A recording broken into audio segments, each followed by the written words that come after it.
Hello everyone. Today we talk about how to fix the app of Morph. We will go to settings.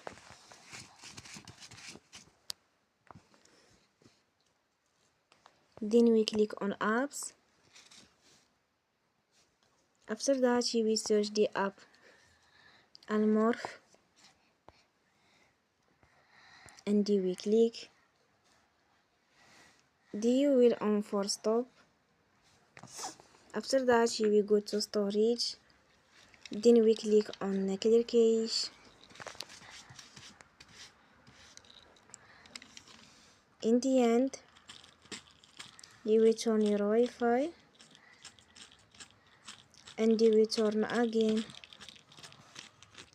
Don't forget to support us by like and subscribe. See you next time and thank you for watching.